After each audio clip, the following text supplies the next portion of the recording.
Welcome, friends. Welcome to the brand new episode of Aryan Script. চলো আজকে তোমাদের দু তিনটে খবর দিয়ে দেবো। হয়তো তোমরা খবরগুলো আগেই পেয়ে যাও, কিন্তু তা সত্ত্বেও প্রত্যেকেরই তো একটা মতামত থাকে। তো সেই অনুযায়ী আমরা চেষ্টা করি, মানে আমি অন্তত পার্সোনালি চেষ্টা করি যে তোমাদের এমন একটা খবর দিই আর তোমাদের মতামত নিয়ে একটা ইন্টারেক্টিভ সেশন গড়ে তোলার।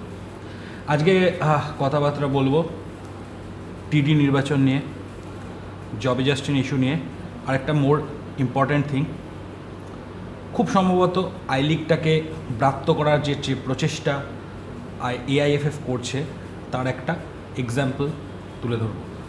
দেখা হচ্ছে ইন্ট্রোর পর।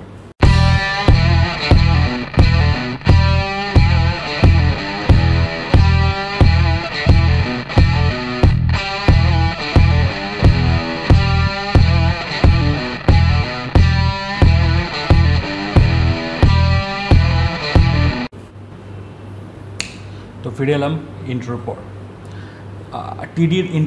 টিডি নিয়ে আগে আমরা একটা ভিডিও বানিয়েছিলাম যেখানে শর্ট লিস্ট করা হয়েছিল। তো এক বছরের মাথায় স্কট ওডনেল নিজের পারিবারিক সমস্যার জন্য চলে যান এবং জাস্ট একটা ঠেকা দিয়ে কাজ চালানোর মতো কাজ চলছিল। তো এখন আবার ইন্ডিয়ান কোচের সঙ্গে ইন্ডিয়ান টিডির ব্যাপারটাও সেরে ফেলতে চাইছে ভারতের ফুটবল ফেডারেশন। খুবই সাধুবাদ। তো ঘটনা যেটা ঘটেছে, লাস্ট অবধি যেরকম খবর আছে, 3 জনের সাক্ষাৎকার অলরেডি নিয়েছে ভারতীয় ফুটবল ফেডারেশন। টেকনিক্যাল কমিটির সবাই জানো শ্যাম থাপা, এতদিন আগে একটা বিস্ফোরক মন্তব্য তিনি করেছিলেন মাস কয়েক আগে যে টেকনিক্যাল কমিটির হাতে কিছুই নেই, সব কিছুই রয়েছে এফএসডিএলের হাতে, ইত্যাদি ইত্যাদি। তো আপাতত তাকে আবার বুঝিয়ে সুঝিয়ে তিনি একটু ইন্টারভিউগুলো নিচ্ছেন কোচেরগুলো এবং টিডির জন্য, এবং আরও বিভিন্ন কয়েকটা পদে ভারতীয় ফেডারেশন চাইছে, এআইএফএফ চাইছে যে প্রফেশনালরা রিক্রুটেড হোক। তো আপাতত জর্জিয়ার গায়োজ ডারসাজে, রোমানিয়ার দরু ইসাক এবং পর্তুগালের জর্জ ক্যাসেলোর ইন্টারভিউ নেওয়া হয়ে গেছে। এই 3 জনের মধ্যে কাউকে একজন সিলেক্ট করা হবে।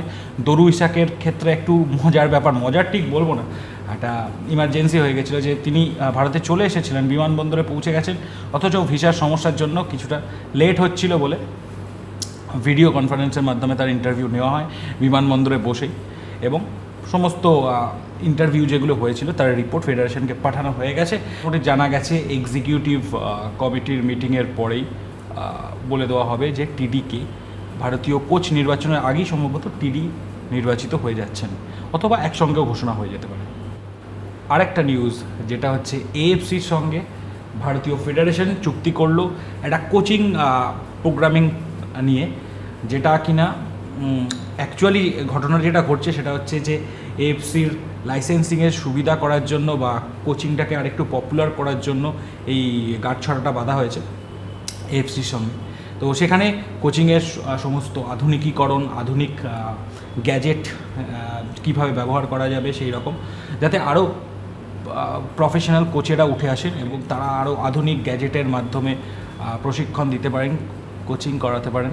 ফুটবল ফেডারেশন এএফসির সঙ্গে গাঁটছড়া বেঁধেছে এবং এই উদ্যোগটা নিয়েছে। এই উদ্যোগের জন্য অবশ্যই সাধুবাদ জানাতে হবে। ফেডারেশন না এটা খুব ডাইসি এলিমেন্ট, মানে কিছু এমন স্টেপ নেবে, কিছু এমন কার্যকলাপ করবে যার জন্য মনে হবে যে বাহ, এটা ভারতীয় ফুটবল একটা খুব সুন্দর হাতে আছে। অথচ দেখো আই লিগ আইএসএল নিয়ে কী হচ্ছে আমি লাস্ট সেগমেন্টে বলবো, এরপর জবির ঘটনা বলবো। জবির ঘটনা বলেই ইস্টবেঙ্গলের কোচিং, ক্যালকাটা লিগে আগামী বছর ইস্টবেঙ্গলের কোচিংয়ের কথা বলবো। চলে আসি জবি জাস্টিন প্রসঙ্গে। তো জবি জাস্টিন প্রসঙ্গে এআইএফএফ থেকে আইএফএ ঘুরে এখন বল চলে গেছে প্লেয়ার স্ট্যাটাস কমিটিতে। এটা খুব মানে এক্সপেক্টেডই ছিল এটাই হবে। টোকেন কেসে 2 বছর আগে ইস্টবেঙ্গলেরই এই ঘটনাই ঘটেছিল অবিনাশ রুইদাসের সঙ্গে। প্লেয়ার স্ট্যাটাস কমিটিতে গিয়ে ঘটনার মানে ব্যাপারটা মেটানো হয়। তো এখানেও জবি জাস্টিনের ক্ষেত্রে সেই ঘটনাই ঘটতে চলেছে। শুধু একটাই অনুরোধ, অবিনাশ রুইদাসকে যেরকম বসে থাকতে হয়েছিল এবং যেভাবে তার খেলাটা, এখন তো এটা মানতেই হবে, যেভাবে ইস্টবেঙ্গলে অবিনাশ রুইদাস উঠে এসেছিলো সেরকম খেলার পরে তার দেখা যায়নি। জবি জাস্টিনের ক্ষেত্রে যেন এরকম না হয় যদি একটু ওনার ইচ্ছা জেনে ছেড়ে দেওয়া যদি যায়, কেননা আমি আগের ভিডিওতেও বলেছি যে প্লেয়ারদের কাজ হচ্ছে খেলা, এবং এজেন্ট যারা আছেন তারা অল্প বিস্তর ভুল বুঝিয়ে এই ধরনের সাইনিং করান। তো জবি জাস্টিনের খেলার যেন কোনো অসুবিধা না হয় এই জায়গাটা দেখে, বাকি তারা যা ইচ্ছা তাই করুন, ইস্টবেঙ্গলে খেলুন, এটিকেতে খেলুন, ইন্ডিয়াতে খেলুন, যেখানেই খেলুন, জবি জাস্টিন যেন নষ্ট না হয়ে যায়, কারণ ইন্ডিয়ান প্লেয়ার খুব কষ্ট করে উঠে আসে, থ্যাঙ্কস টু ইস্টবেঙ্গলের কোচ আলেহান্দ্রো গার্সিয়া। তার জন্যই কিন্তু জবি জাস্টিন, আগেরবার দেখুন কলকাতা লিগে জবি জাস্টিন মানে রীতিমতো গালি খেয়েছে তো সমর্থকদের কাছে, সেখান থেকেই মানে best player, best emerging player I লিগে। কার জন্য? একমাত্র আমি বলবো আলেহান্দ্রো গার্সিয়ার জন্য। আলেহান্দ্রো গার্সিয়া কিন্তু পরের সেগমেন্টে চলে আসছি, কীরকম লিঙ্ক করে চলে আসছি। আলেহান্দ্রো গার্সিয়া নেক্সট সিজনে ইস্টবেঙ্গলে ক্যালকাটা লিগের ক্ষেত্রে কোচিং করাবেন না। কেন করাবেন না সেটা শেষে বলবো। তিনি করাবেন না, তার বদলে তার সহকারী মারিও ক্যালকাটা লিগে ইস্টবেঙ্গলকে প্রশিক্ষণ দেবেন, এবং সহকারী প্রশিক্ষক থাকবেন বাস্তব রায়। তো একদিকে ইস্টবেঙ্গলের শতবার্ষিকী, সেই জন্য দুর্দান্ত দল গঠন করতে চাইছে, মানে কোনো রকম কমতি রাখতে চাইছে না, যাতে ক্যালকাটা লিগটা তো অন্তত আসেই। প্রাথমিকভাবে এতটাই ভালো দল বানাবে যে যেই দল বানাবে, সেকেন্ড দলের থেকে অনেক উচ্চমানের দল ক্যালকাটা লিগে প্রোভাইড করবে ইস্টবেঙ্গল, এবং কোচিংটা যেন সেই মাপের হয়, সেই কারণেই মারিওকে দেওয়া, আলেহান্দ্রোকে অ্যাপ্রোচ করা হয়েছিল। ওটা নিয়ে কিন্তু 1 মাস আগে থেকেই এই প্রবলেমটা হয়েছিল, যার জন্য কোয়েসও, ইনফ্যাক্ট নিজে কোয়েসও আলেহান্দ্রোর সঙ্গে কথা বলেন, কিন্তু আলেহান্দ্রো তো তার ডিসিশনে অনড়।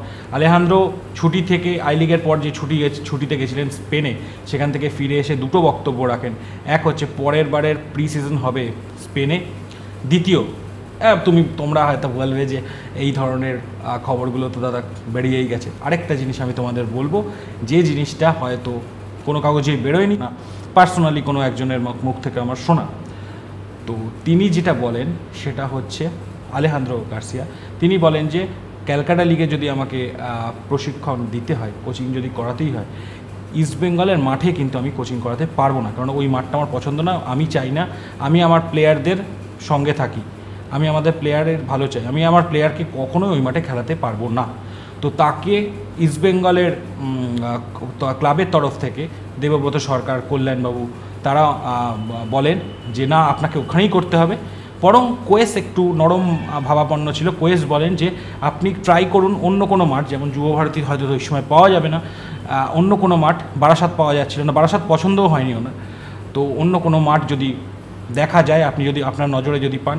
উনি বলেন আমি কোথায় নজরে পাবো, তা সত্ত্বেও তিনি কিন্তু লোকাল কিছু মানে বাস্তব রায়েরই সহায়তায় এবং অভ্র মণ্ডলের সহায়তায় তিনি রবীন্দ্র সরোবর স্টেডিয়ামটা 2-3 দিন ধরে একটু জাজ করেন। রবীন্দ্র সরোবর স্টেডিয়ামটাও শেষ অবধি তার পছন্দ হয় না, এবং শেষ পর্যন্ত তিনি তার ডিসিশন জানিয়ে দেন যে তিনি ক্যালকাটা লিগে কখনোই ইস্টবেঙ্গলের প্রশিক্ষণ হিসেবে থাকতে পারবেন না। তবে তিনি গ্যালারিতে বসে থাকবেন, মানে গ্যালারিতেও বসে থাকবেন না, তিনি হয়তো বাইরে থাকবেন, সবকটা খেলা দেখবেন, এবং মানে ডাগ আউটে বসবেন না, কিন্তু তিনি সমস্ত খেলার খুব পুঙ্খানুপুঙ্খভাবে বিশ্লেষণ করবেন এবং প্রয়োজনে টিপস দেবেন। এবার চলে আসছি সেই সেগমেন্টে, যে সেগমেন্টে কথা প্রথমেই বলেছিলাম। হ্যাঁ, তো বেশ কয়েকটা ভিডিও আগে তোমাদের বলেছিলাম যে AIFF-এর ওয়েবসাইটে অলরেডি কিন্তু ISL-এর প্রোমো দেওয়া শুরু হয়ে গেছে, সুপার কাপের প্রোমো দেওয়া শুরু হয়ে গেছে। সুপার কাপের অনেক আগের কথা বলছি, তখন আই লিগ চলছিল, তো সেটা তোমাদের জানিয়ে দিয়েছিলাম যে ঢুকে গেছে। এখন তোমরা যদি AIFF-এর ওয়েবসাইটটা দেখো, ঢুকে তো গেছে বটেই ISL, এবং আই লিগকে কীরমভাবে প্রমোট করছে আমি তোমাদের বলে দিই। যদি অল ইন্ডিয়া ফেডারেশনের AIFF-এর ওয়েবসাইটটা খোলো, তো প্রথমে তো নিচে আগে অ্যাসোসিয়েশন স্পন্সরের সঙ্গে থাকতো। এখন কি ঘটনাটা ঘটেছে আমি বলি।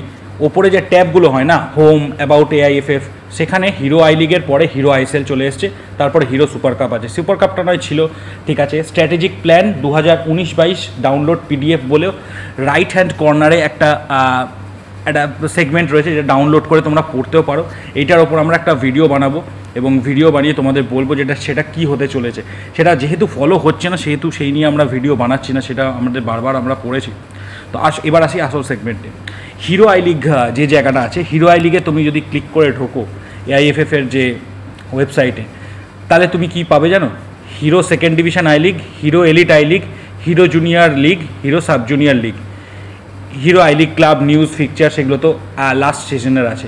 তো সুতরাং ট্যাবের মধ্যে, মেন ট্যাবের মধ্যে কোথাও আই লিগ সিনিয়র বা আই লিগের কথা কোথাও নেই। যে দেখে যদি ISL এর হিরো ISL বলে যে ট্যাবটা করেছে, তুমি দেখেই বুঝতে পারবে যে একটা অন্যরকম ওয়েবসাইট বানিয়ে সেটা এমবেড করা হয়েছে জিনিসটার মধ্যে। সেখানে latest update, videos, photos, clubs, fixture, standing, statistics, fan zone, young champ, about ISL fantasy করে বিভিন্ন ল্যাঙ্গুয়েজে, তামিল, তেলেগু, বেঙ্গলি, আলাদা আলাদা করে সমস্ত কিছু দেওয়া হয়েছে, বিভিন্ন একদম মানে চকমকে।